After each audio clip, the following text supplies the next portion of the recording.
Hello, welcome to the Libri Labra Book Club. I'm joined today by Book Club VIP member Tom Brennan. Hi, Tom. And my husband, John, aka BookTube hubby. Is that your computer? It might be. Can where are the speakers? Turn off the speakers if you can. If you can. So before we jump into today's discussion, just a quick announcement that if you ever want to join us when we read books and you want to join us on screen in the discussion, you can do that by becoming a patron on patreon.com/Libri Labra. There's a few different perks. You get a custom bookmark, you get preferential treatment in YouTube comments to make sure that I see those first and I get to answer those first. You get to help us select books. You get into a rotation where we each select a book for the club.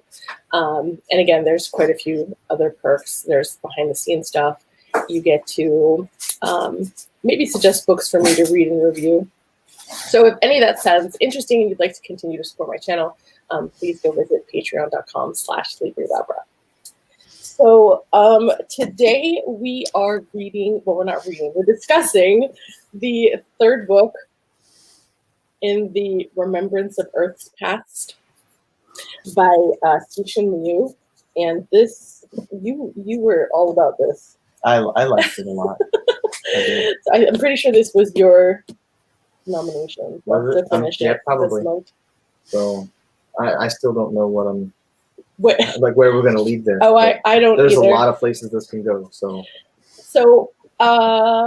do you want to start? You know, obviously it's the third in the trilogy, so we're just finishing the series. But what made you want to continue it now? I guess. A note about spoilers, just so we are above board about that. We're not in spoiler territory yet. Okay. Yeah. So just letting people know. Yeah.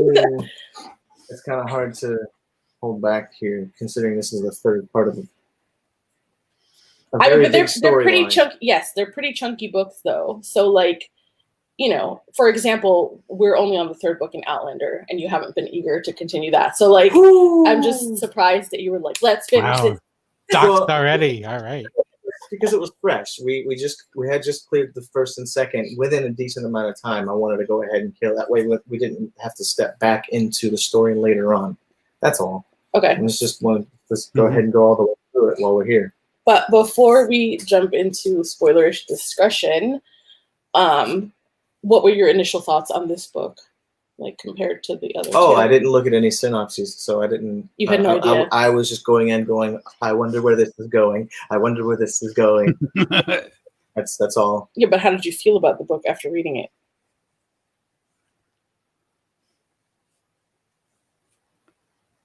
Wow. It went wildly imaginative is understatement. Mm-hmm. I feel like I had more trouble with this one than I did with the previous two. I think my little human brain it's just a lot to take in because it spans such a large amount of time and eras, and it was just a lot. And so I don't even think I can condense everything that I've read into the size of the book, if that makes any sense. Like, to me, it's so big that I can't even if you asked me to describe what happened, I'd be like, everything? I don't know. I've been waiting for this month's credits so we can re-pick up the first book, but I think we borrowed it from the library so I can start listening to it again. But I wanted to revisit the whole story again, so I'm going to start and go all the way through it all at once. And that way I can pick all the pieces out that I missed the first time, and then I don't have to revisit it later going, oh, I remember this now. Right, and I mean, it's definitely one of those stories, and I know that you probably absorbed way more of it than I did.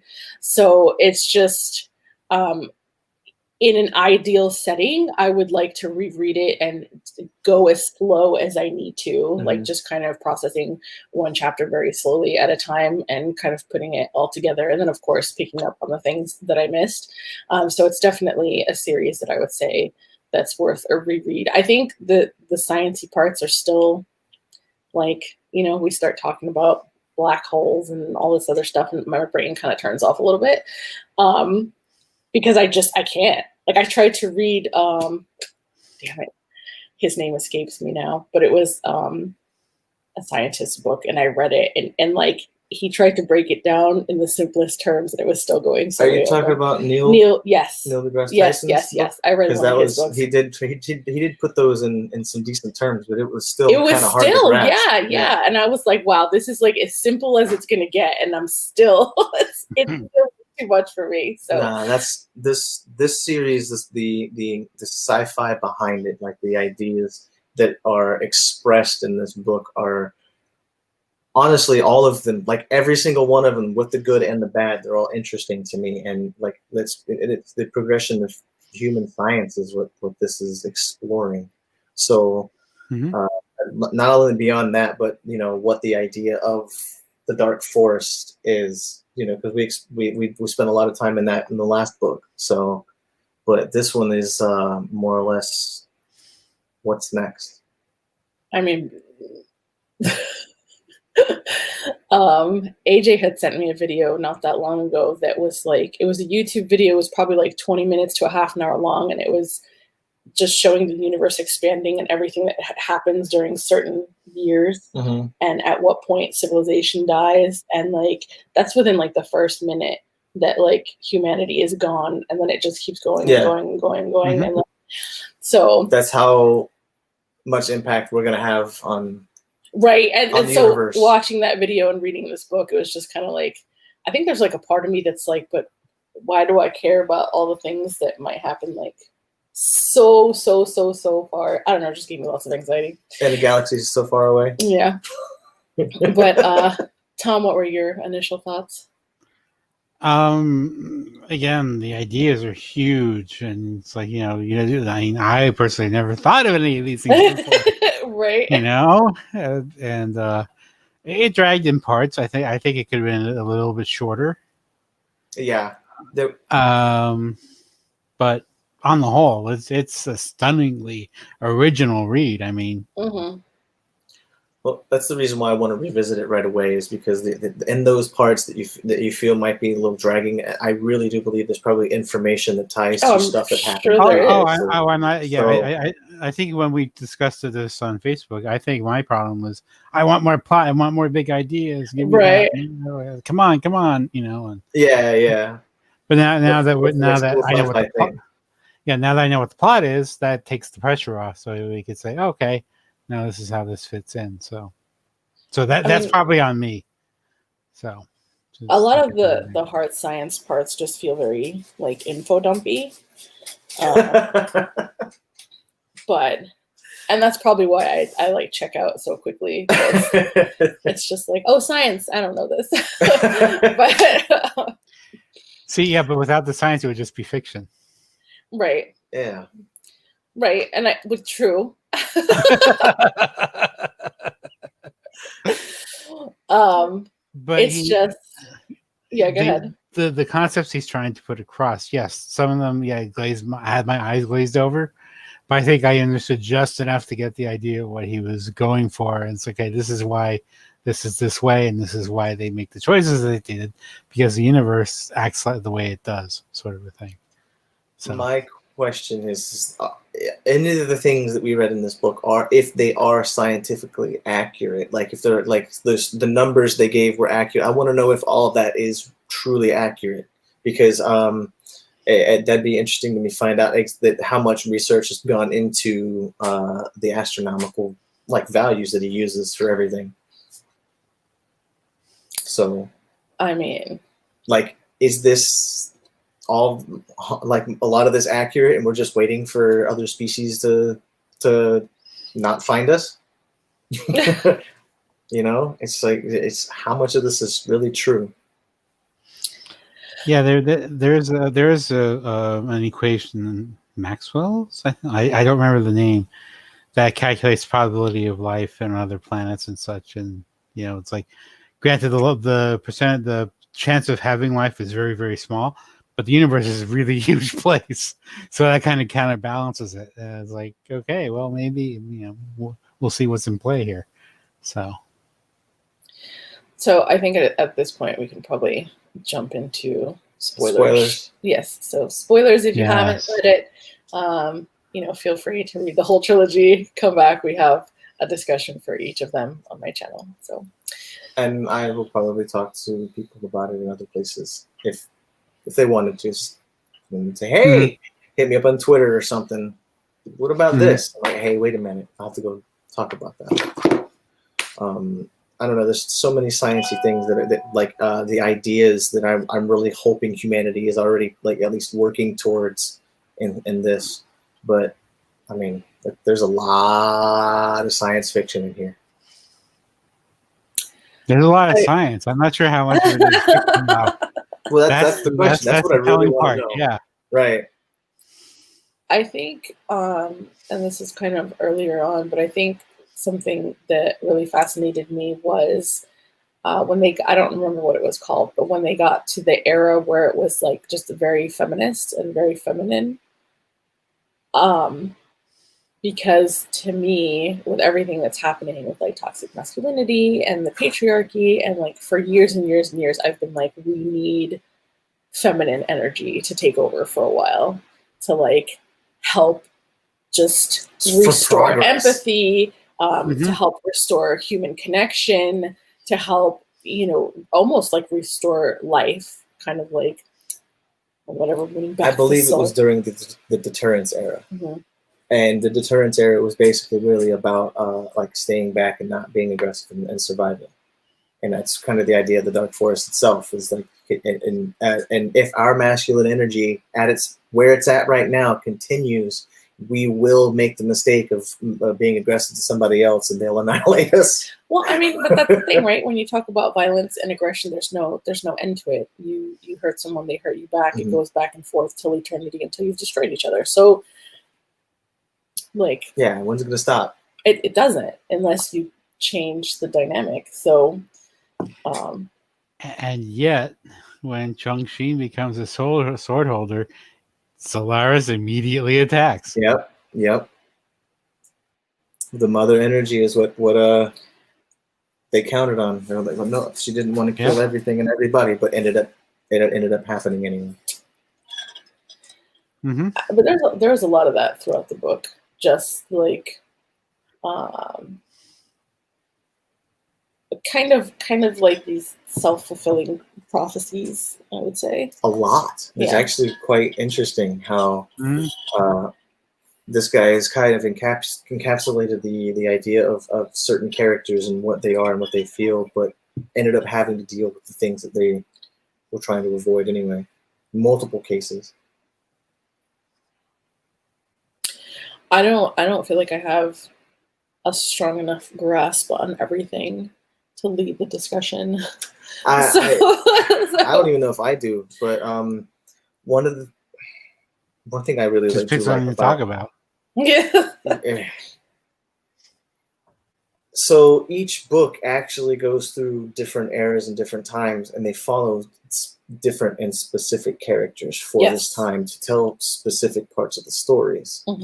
They all connect in certain ways, but it's like the Kevin Bacon thing. They all connect by other people and things involved in what's happening. And I have not been able to actually draw all the threads in my mind yet. So I want to put all that together before I can go deep, really deep into a discussion about this book. So I really would like to revisit this in the future after I've taken that time. But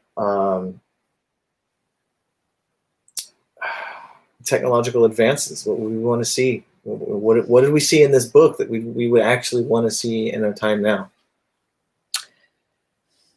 I mean, we've read other stories where death isn't a thing, they've been able to cure that so people live longer than normal.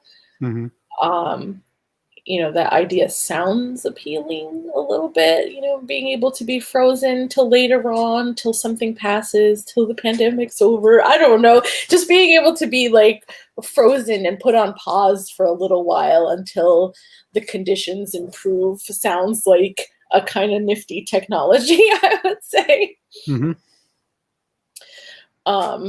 So while it's not necessarily what's reflected in the book, I feel like, because is it a myth that Walt Disney is frozen?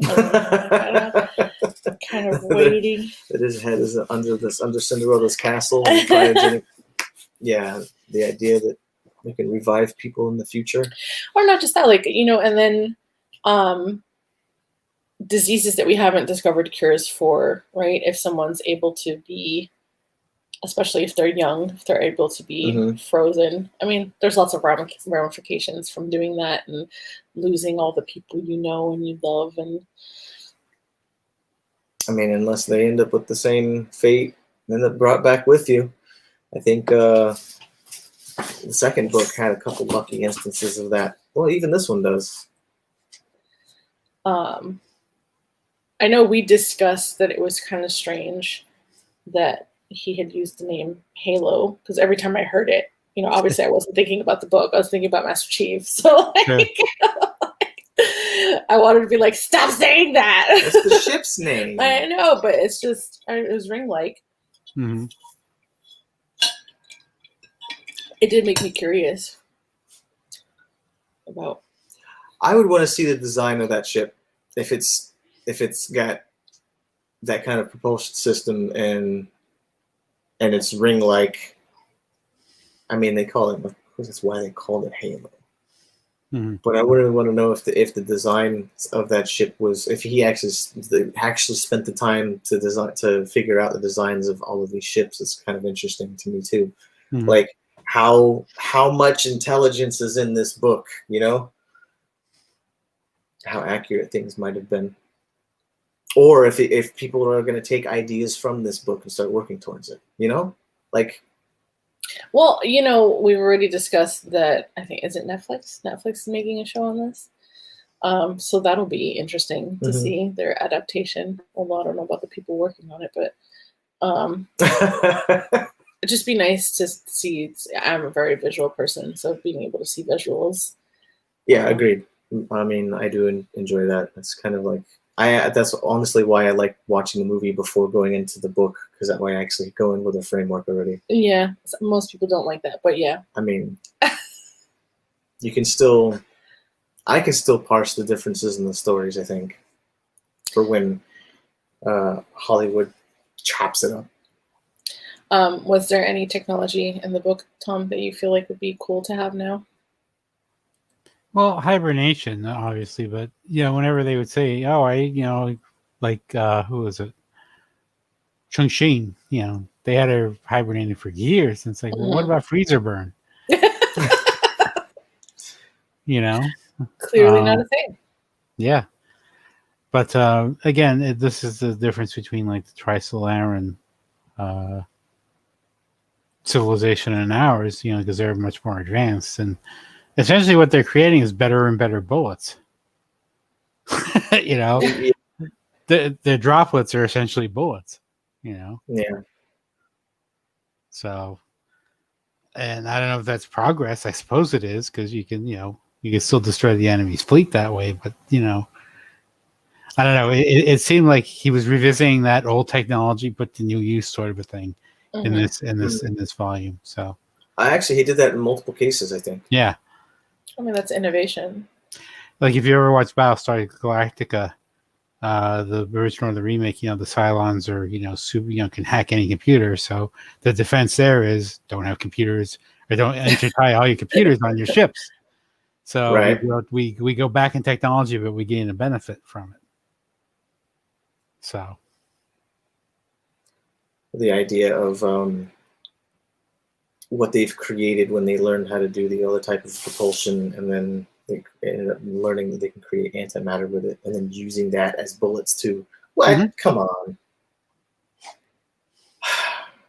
Again, it's always about better bullets. Yeah. That's what I'm saying. Yeah. As I say, he did it in multiple instances.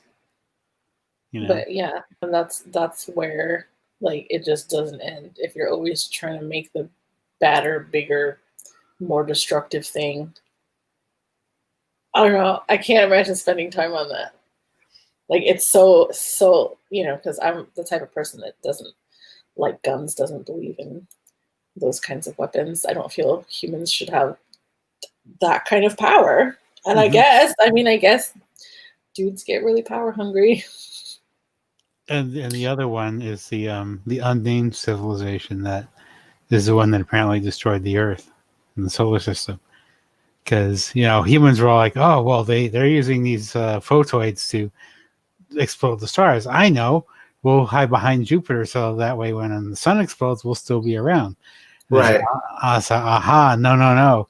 We're going to use this other one. We're going to fold 3 dimensions into 2, and we're going to get you something. Dude, the idea that they were like, oh, do I have authorization for this other Yeah, and they're so blasé about it. And they're like, whatever, it's not that big a deal. Wow. Like the cleansing guy is like the lowest guy on the ship. It's like eat part of the universe. There you go. What the hell? It's like, well, everybody else is using them. It's like, oh, fair point. Like, that's where it kind of got a little.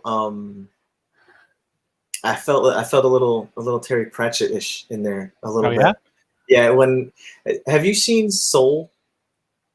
Not yet. We just watched it recently. If you get it, it's on my list. Yeah. I'll make a couple references back to that after you watch it. Then I don't want to go very very much further than I. It's just the idea of an outside being, whatever there is above us. They're just so nonchalant about life as well. Just like we would about like just destroying an ant bed that is bothering our backyard. Mm-hmm. So, but one of the ideas that I really enjoyed, even though I can't picture it, is that he put forward. Well, maybe the Garden of Eden was the universe in its original form in 10 dimensions, and then human beings, or not human beings, just life is just crappy enough to each other to knock that down to 9 and 8 and 7 and 6. So which makes total sense. Interesting. So we got thrown down the dimension hole. And that's what they're saying. Well, in order to save this universe, you have to give back the matter that's in your private universes. So the people being the people that they are, Cixin and I can't remember who the physicist's name was. They say, yeah, we'll give it back, but I'm sure there are people that didn't. Right. So it's an open question. Yeah. So it's really a question of what sort of person you are and what kind of civilization you want to be. I mean, are you the kind that, like, they mentioned Cixin? It's like, Solaris immediately attacks when she becomes sword holder, knowing that she wouldn't press the button. But do you want to be that type of civilization that's, I'm going to press immediately press this button? You know what I mean? How about, well, it's like if you're like in a situation where you're on a sinking ship and we all go where nobody goes. So, we try to save as many people as can, as opposed to pushing people out of the life raft and they say, hooray, I'm saved, It's like, what kind of, that's what it struck me as. It's like, what kind of person, what kind of civilization are you? Like, how they, like when, like in the years when they were all production for military, they, the population suffered terribly because of it. So, like a giant talk about democracy, where that comes from, and how everybody should and shouldn't be. This is why whether or not humanity should or shouldn't be a democracy, or if it's fed for themselves, because that's not how civilization works. Interestingly, this is making me think of the Jackbox murder mystery trivia party. Interesting. Because of there's a couple of questions where it's like, take the money. Do you or don't you take the money? They offer you the money. And so each person gets the option of taking the money. If no one takes the money, everyone survives. Yeah. If one person takes the money, then everyone else dies. Yeah. Yep. And then if multiple people take the money, then everybody dies. Yeah. So like whenever we play, I always don't take the money because that seems like the only and you logical. Always die. Yes, I do. I can see where this is going. Yeah. But I don't know, because to me that's exactly the only I'll probably never take the money. I mean, because that's the humanity only... is always asking these questions, like whether or not Mhm. we, where we're at on that spectrum. So Mhm. when will we all decide?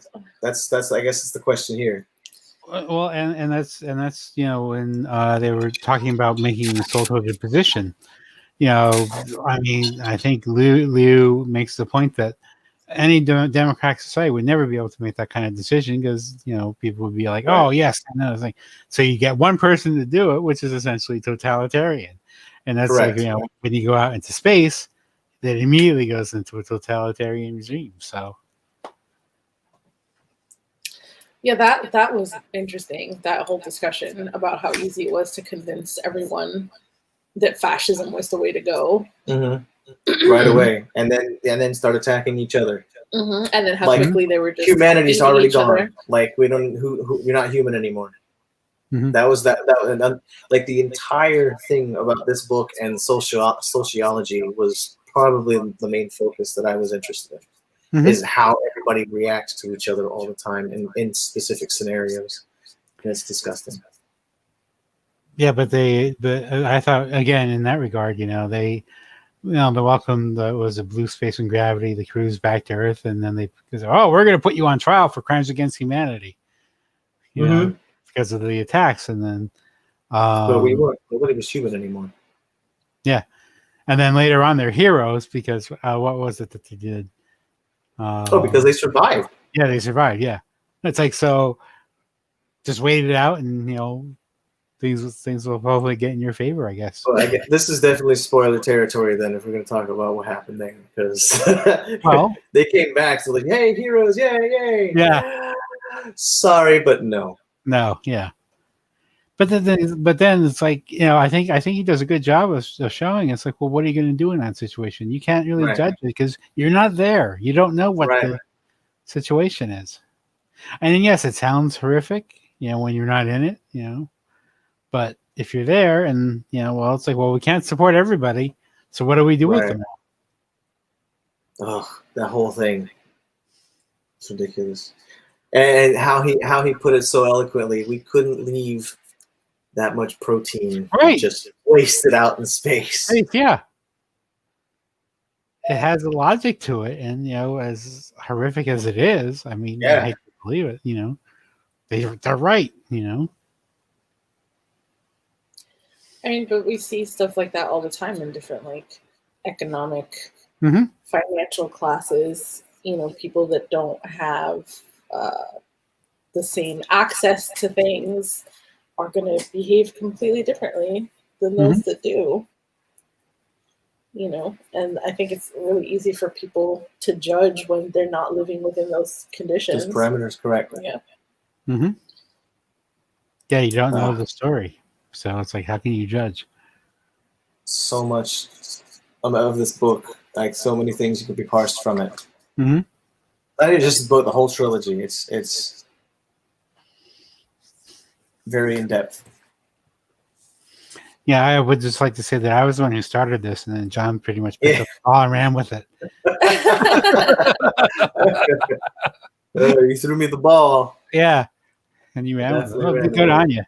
But the thing that struck me toward the end of the book, it's like, holy shit. Yeah, when Sia got her wish. Because remember in the first book, it's like, yo, humanity is shit. They deserve to be destroyed. Sure enough, that's what happened. Took a while, and not in the way she thought it would happen, but it eventually did. There's a lot. I feel like, what was her name?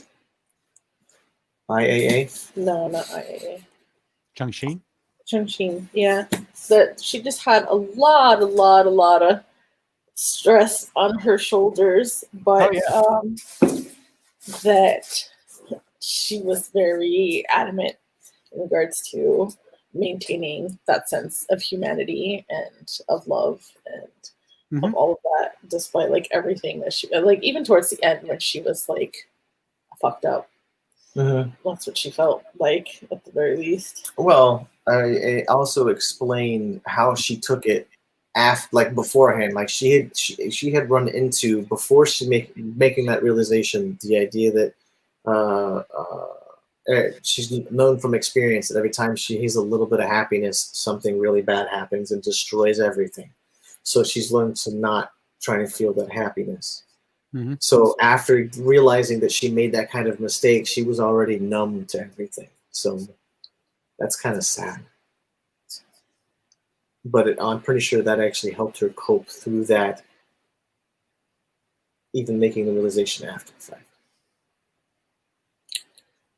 I actually, surprisingly, I think, because after I shared my thoughts with John, John was like, well, Wade was a jerk. Wade was a terrible person.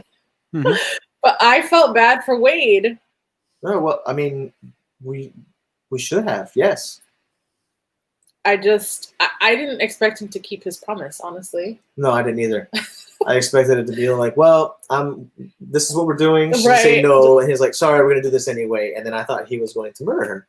But no, I didn't think he would wake her up that. at all. I thought he was just going to keep rolling with whatever he had to and do. then she's going to wake up in the aftermath. That would be an interesting because throughout the whole book, he was like, that's all they kept saying about him was he was the person that was kind of very logical, not emotional, and just did what needed to be done. And so in my mind, it was like, well, what he feels needs to be done right now is that he feels he needs to lie to her. So that's what he's going to do, and that's how it's going to go. So like her being woken up and then taking, all the authority back that she had granted him. And then he ended up. And then death penalty. Mm-hmm. Like that was, to me, that was heartbreaking. Yeah, a little bit. It's like. Just because he kept that promise. Yeah. Yeah. What was his name? I'm sorry. I can't. Wade? Thomas Wade. Thomas Wade, okay. Because for some reason I'm thinking Maxwell Lord, and it's the same syllables, apparently. That's probably why. But oh my God. But no, they make the point in the book that Thomas Wade, he's like the ultimate deterrent. He's like 100% deterrence. Yeah. So, but would you really want him with his thumb on the button? I mean, no. See, and that's one of the interesting parts of the story. It's like, again, who do you want to be? And they say later, when they're in Australia, that Changxin was the one they preferred because she better matched humans' values, and he did not. So,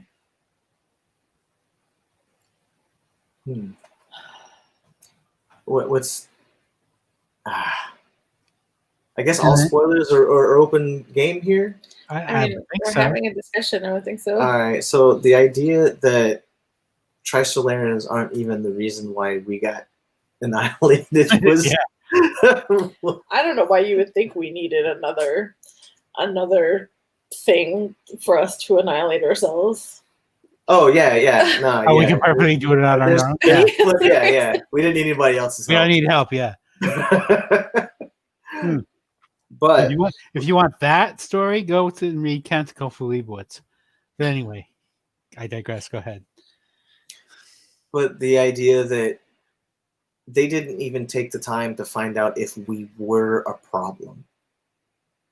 Well, I guess maybe he did the cleansing. The guy who did the cleansing. He was like, because he thought about it. He goes, well, if they have this gene and they don't have this gene, what's going on here? Mm-hmm. So, but the higher ups didn't even care. I was like, yeah, you can do it. Mm-hmm. Whatever that big, huge, devastating weapon is, you use it. Go ahead. Mm-hmm. The flattener. Yeah. Holy crap! The flattening. I like that. They call it a double foil. I think it is. Yeah, let's use the foil. I kind of feel like right now we're in this push and pull. I guess we can call it a bit of a fight or a war in discovering what we as humanity believe in as far as our values go. Mm-hmm. With what I'm hoping to be the majority of the population still believing in empathy and connection and love and all those other things. And like the common good. I feel like so much has been lost in regards to the common good that it's no longer about what's good for everyone, that so many people are deciding, no, it's me. It's just me. What happens to me? Mm-hmm. And I mean, that's the straight idea of capitalism, isn't it? Is it? If you just take everything for yourself straight to the top. Well, they're calling it sociopathic capitalism, so there is a strain there, but capitalism as a whole, maybe not. Yeah. I guess. So, if you're talking capitalism with Thomas Wade at home, yeah, that's sociopathic. But with Chongqing at the helm, that's something a little bit different, I would say. Right. So, So but it really yes, is about the masculine feminine then. Mm-hmm. But your game, you know, the one you mentioned about the jackpot seems totally apt. It's like, are you the person that's always going to take the money? You know, again, Which has been the case because I do always end up dying, so somebody else is always taking the money. So, but one of the things that I did remember, when they were talking about the stories that young Tianming told to Chongqing, you know, he talked about the painter and, you know, creating paintings. Of course, that's what happened with the solar system. It made its painting, but he also referred, if you remember in the first book, I think it was the river along the river at the King Ming Festival, that painting, and he says how much information is in it and how it compares to real life. Oh wow.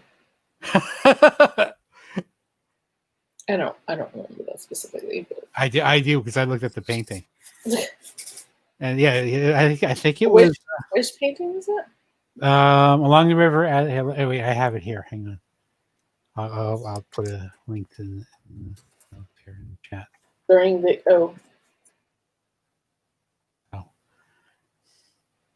I think it was Luoji who was talking to his students, and he was talking about, you know, what the amount of information that's conveyed in the that's a painting versus really real life. Holy shit. That's a really long mural.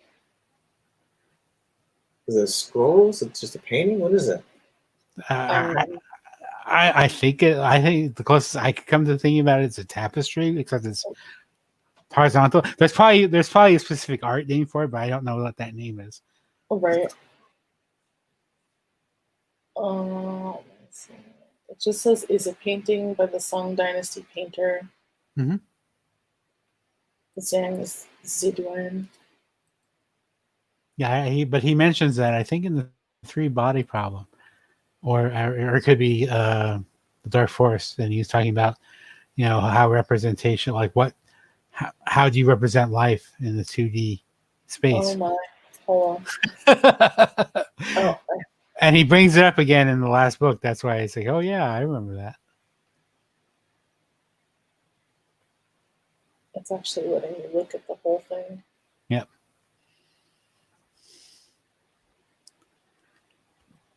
Yeah. I wonder how much time that took. Probably quite a while. It's like the Bayou Tapestry, if I recall correctly. I hope that's right. That's another one of those long artworks that depicts. God, I wish I was well versed enough to art to know. Absolutely. But it's a very important medieval artwork. So. Yeah. That's insane. Mm-hmm. So even in the first book, he's like, okay, yeah, we're going to take this 2-dimensional idea and, like, how does it interface with 3 dimensions? And what can you see that in the painting that you cannot see in real life, and vice versa? I was wondering if there are other places where people have, like, other things in the series, things that are mentioned, like they connect with the last book. So that's one of the main reasons why I wanted to go back. Is because I like the explanation of how this guy saw the absence of space that was when they were floating around the bubbles that were the interdimensional bubbles, I guess is what they were. And just, I wonder if any of those depictions were somewhere further back, just metaphorically, you know? Just the idea of us really traveling through just the randomness of what space really is. This entire series gave me a completely different idea of what space or what life actually is. Yep. And it speaks so much to what I don't know. I guess we can go even far back to the teaching of Bill Hicks. Mm-hmm. I just the idea of this, and and then I just read the test and things that people are doing with simulations and just all the different media that I'm reading right now, doing the same thing with Sure. digitizing brains and stuff like that. I think everything is getting out of whack and really playing with my existential mind here. Mm-hmm. I'm having crises over and over every time I read a book. It's not okay. Well, you're reading the right kind of books, I would say. Yeah, I guess that's stimulating. Yep. But yeah, and again with the blue space and gravity, they're encountered with the fourth dimension. Yeah, that's what I was talking about. Those bubbles. No, but in the sense of, I wish I could remember how he said it. It's like, are you the sea or something? I can't remember what the actual quote was. Oh. Yeah. Was that towards the end? Are you talking about when he spoke to the ring? Yeah, when they had the conversation. Okay. Yeah. And because the experience of going to the fourth and then coming back and then explaining how claustrophobic it feels. Yeah, I was like, wow. Yeah, like when the physicist was talking about it, it was hard to like get what he was trying to say. But once they went to the fourth dimension, it's like, oh, I see what you're saying. You could be in 3-dimensional space and still be entirely claustrophobic. Because weren't they talking about a medieval thing that happened when they're talking about the witch that was doing things to people? So that's what I was wondering, like where if there was any instances further back, like in the previous books, to explain something that may have missed back then, What was the what was the scientific event that caused that? I can't remember what it was. This quote. What are you saying here? I said, are you talking about this quote? Are you? Yes. Yeah. Yeah. Yeah. It says, did you build this 4-dimensional fragment? You told me that you came from the sea. Did you build the sea? Yeah. Are you what a great quote. Are you saying that for you, or at least for your creators, this 4-dimensional space is like the sea for us? More like a puddle. The sea has gone dry. Why are so many ships or tombs gathered in such a small space? When the sea is drying, the fish have to gather into a puddle. The puddle is also drying, and all the fish are going to disappear. Are all the fish here? The fish responsible for drying the sea are not here. We're sorry. What you said is really hard to understand. Yep. Holy shit. So that's their fourth dimension collapsing into 3, and the people that cleansed them aren't there. They're somewhere else. Right. So. But the idea that you can visit the fourth dimension, like in a bubble space, and then travel through it, and then come back to that space, was an interesting idea. And that's how they explains the guy who was watching from Gravity, watching the crew from Blue Space, and he's like, I swore I saw him on our ship, and it was because of those fourth dimensional bubbles that he was passing through. Right. Yeah, and they make the point that you don't really know where you are in fourth dimensional space because there's a fourth coordinate. You have no idea coming from 3 dimensions.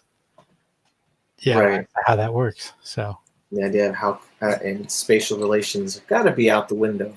Yep. I can't even follow this line of thinking. I mean, we can't either. Really, how do we think in fourth? Like, because fourth dimension is really considered time. Well, right? that's what I was going to say. That's what I thought. So I can't even. Well, when the idea that time is relative, so that you can travel through different dimensions and like I don't know, we're talking quantum theory and different things here now. So, but the idea that time is relative, and when Cixin had traveled 285 light years away from wherever they were, I don't know how long it took for her. The time was different for her, Right. but she landed 285 years away from Earth.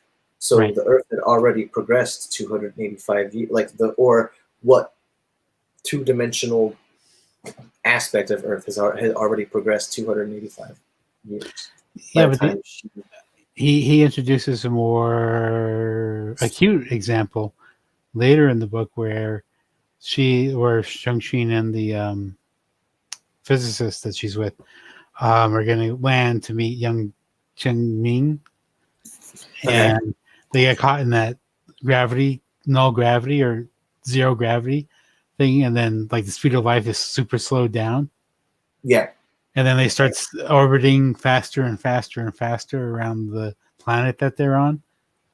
So for them, like 18 million years has passed on the planet, but for them, it's only like a few days, like a week. Are you talking about Guan Yifan? Yeah.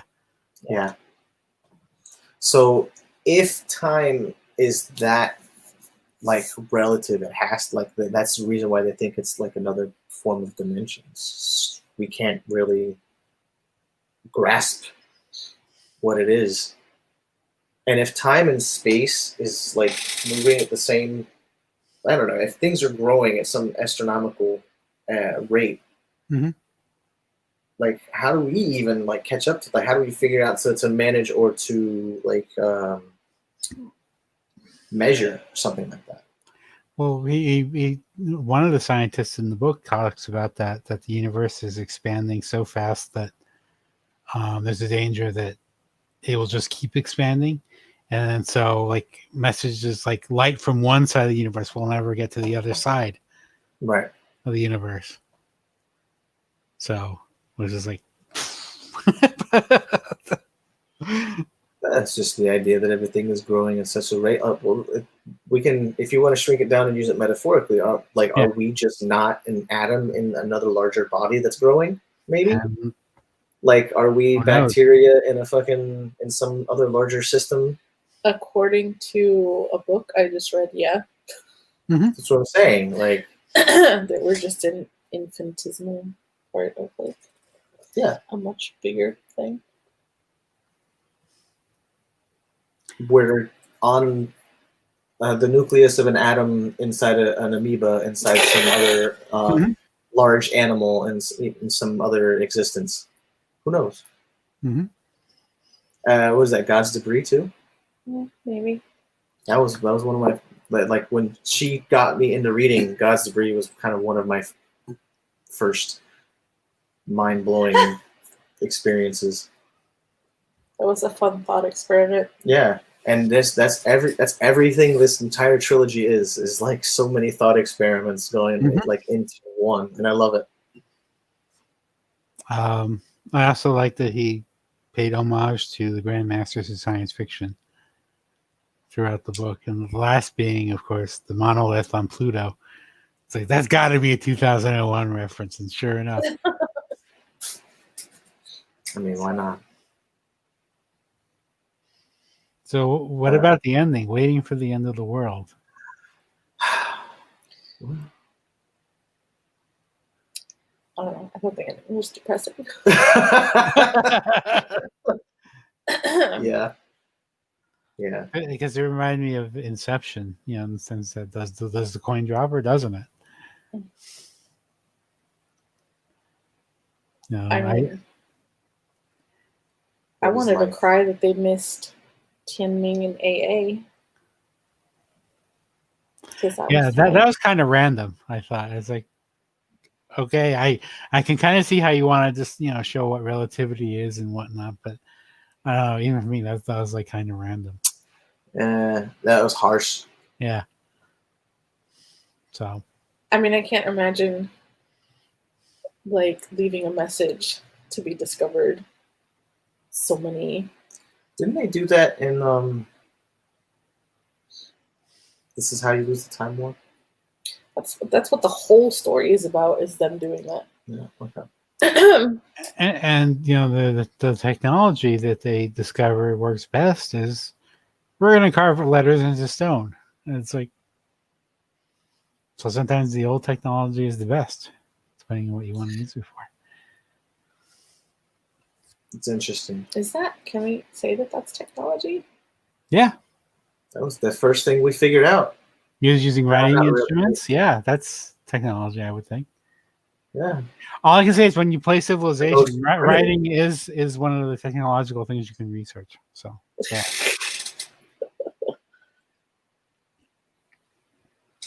But no, like, and I said this in the other discussions. I'll say it here too. If you've ever played, well, I know I mentioned Civilization, but another one that comes to mind like it, except in space, is Stellaris. You know, I heard of that game. Yeah, managing civilizations, discovering other planets, and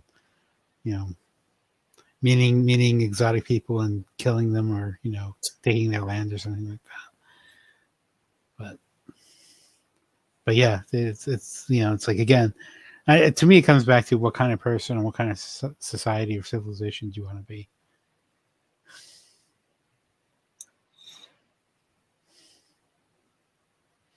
Or in Desirai's case, do you want to be the person who never takes the money or always takes the money? Well, that's the idea of just the cosmic sociology part of it. That's one of the things I was going to bring up, is that if we do because most of us, at least part of us, know there has to be some other kind of life out there somewhere. Mm-hmm. When we have the chance to communicate, do we? What gene do we as humans actually have? Are we going to stay hidden, or are we going to be like, hey? Well, whoever broadcasts is going to be the one that's going to get caught out, I would think.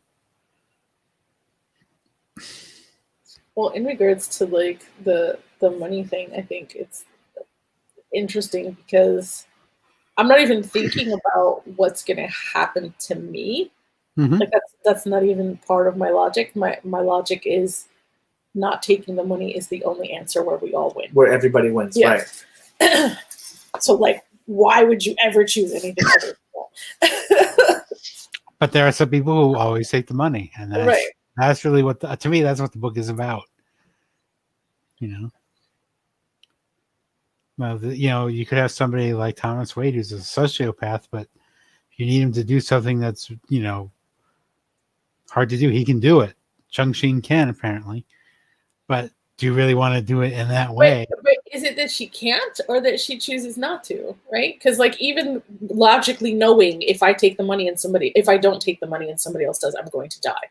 Logically knowing that, that's still not enough for me to take the money. Mm-hmm. So, like, but that's a choice that she makes over and over and over again. Well, Thomas Wade tells her she can't do it, and I think she agrees with him that she can't do it. That's why she turns over the company and everything to him. So, but she still retains that moral center. Yep. So is it ethical capitalism? I don't know. I mean, that's an open question. As opposed to sociopathic capitalism. He was going to go and take control. He was literally going to do everything like with power. He was going to do it with force. He would get it done. Make sure that that people did what they had to do. Yep. And she was like, that's not how you do it. Yes, but they would have had light. They would have had light speed if he did. Right. And that's the thing. Would have survived. Yes, but what kind of society would you be? But he would have created some sort of war in the process. Right. And she avoided that war, but that resulted in not discovering life. What's wrong with humans, man? Why can't we just figure shit out for ourselves so that we don't kill each other? Have you heard of this? I mean, I guess. Sorry, do you want to say something? I was just going to say that, because I already said this to you, that one of the things that struck me was just how much society and civilization is just the swinging of a pendulum. Mm-hmm. In regards to, we go to this one extreme and we're like, that didn't work out too well. And then we go all the way to the other extreme just to keep going back and forth. And even though we make these mild adjustments and progresses, it's still, decades, if not more, of dealing with the same things over and over and over and over again.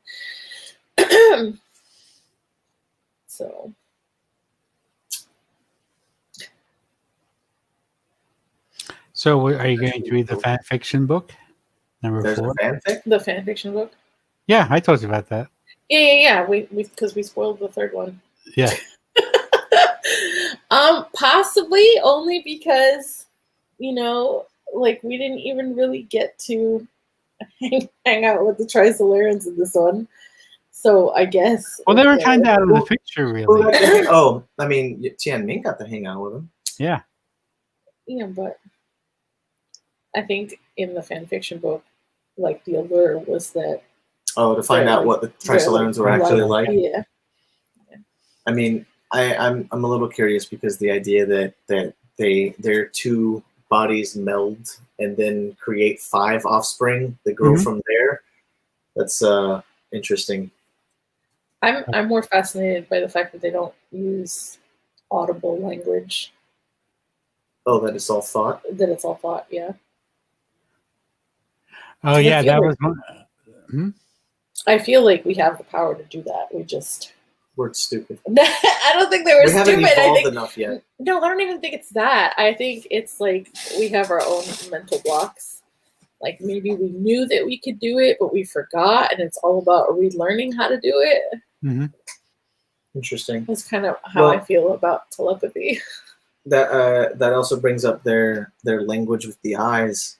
Mm-hmm. That was one thing I was interested in because I'm pretty sure that you really can like communicate with eyes. Oh, somehow. I agree with that. So I don't know if you remember, but in P3 we did that exercise where we were supposed to stare into someone's eyes without saying anything for like a minute, and then you were supposed to swap partners and do it again. And I cried every single time, like without saying anything. There was just something about staring into someone's eyes for like a minute where it was like, if I had to verbalize any of it, I wouldn't be able to, but it's almost like seeing into their soul and seeing like the things that they've been through and their pain and all that. And so like every single person, I ended up crying and I felt like an idiot, but like it was a powerful exercise. A lot of people cried. So I going back to the Trisolarans for a moment, I thought that was interesting. One of the interesting turns in the book was they learned how to lie. Mm-hmm. They learned that from us. Is that something we want to be proud of? No.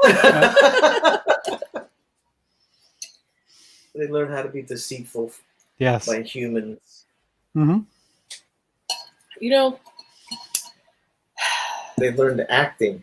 That was another thing that they actually dove really deep into in learning our culture. So, and all the artwork that we did and had. We learned love. Mm-hmm. And then murdered us. Well, they didn't. Somebody else did. Well, they were gonna. Yeah.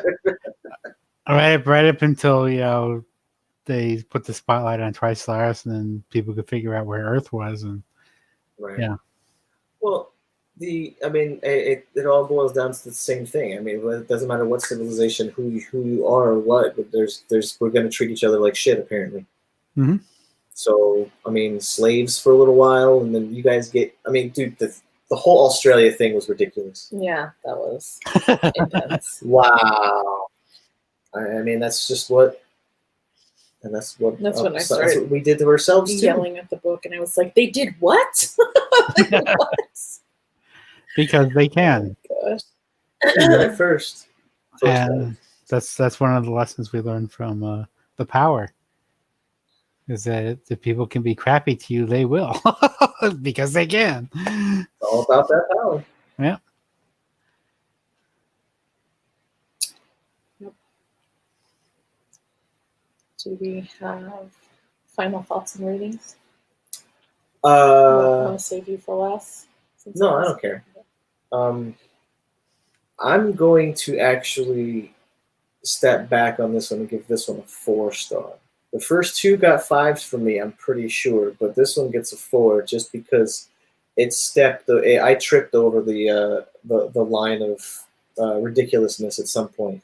Now there was a spot where I thought it was actually just, and I actually was ridiculous. I laughed in quite a few spots because of the wit and the irony in certain areas, and But when I don't know, at some point it just stepped past some sort of thing where I thought, oh, come on, now it's just ridiculous.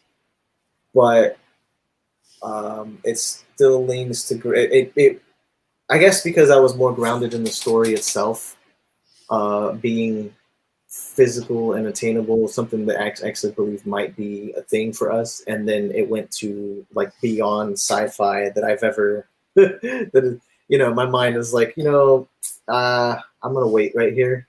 We'll come back to this. So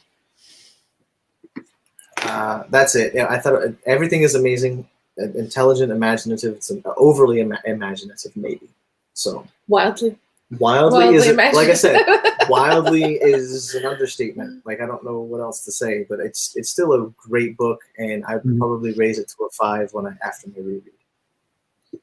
Yeah, I would give it a 4 just because I don't think it's fair to penalize it for my poor understanding.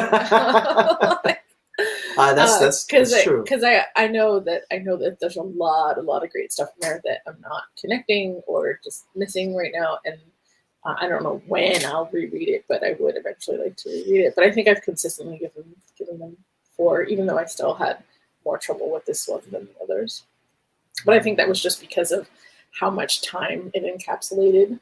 Yeah, like I felt like the other ones were a little bit more condensed in time. They were, and I really, that also shows a little bit more of the expanse of civilization, really, I guess. Mm-hmm. How about you, Tom? I think I gave it a 4. Again, the dragging part is likely due to me, not the author, but I just thought it was. I think it's a book that resonates after you finish it, and the second reading would probably glean more from it. Now they're not concentrating on plot. It's like, this is what he mentioned in this book, and that connects to this book, and then the other, So, and for civilization spanning things, Isaac Asimov's Foundation series is a worthy place to go next.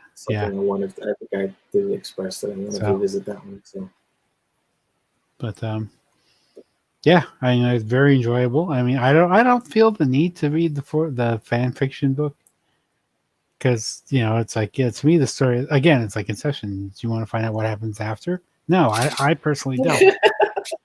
So I like the ambiguity of the end of the novel. Right. So. So this was actually December's read that we were because it was such a chunky book. We're having this discussion in the middle of the month. But for January, we are reading Ready Player 2 by Ernest Cline. Yep. Yes, that's it. Yes. By Ernest Cline. Unfortunately, I don't have the book to show, but you've already read it, so I have to listen to the audiobook now, and then I guess we will come back together closer towards the end of the month to it's a bit more it. manageable. Think we can do it in 2 weeks? Is that what you're saying? I think so. What is it like? Isn't it like 13 hours? I mean, I've already finished it. I know. I don't think it was that long. Hold on. So you already started it, right? Yeah, that sounds about right. I'm about halfway through. So okay, so you'll be finished in 2 weeks, right? I can, yeah. What is that? It is. Yeah, it's like 14 hours. I can manage that. I can squeeze that in. So that's what we're reading this month. I will be putting up the poll for February's book probably today. I'm going to do that today. Is it yours? No, Tom's. Tom's doing February. So thank you for joining us. If you stuck around this long, please go ahead and leave a comment. Be sure to like this video, and feel free to join us on Goodreads as well. Come back and see us again. All right, everybody.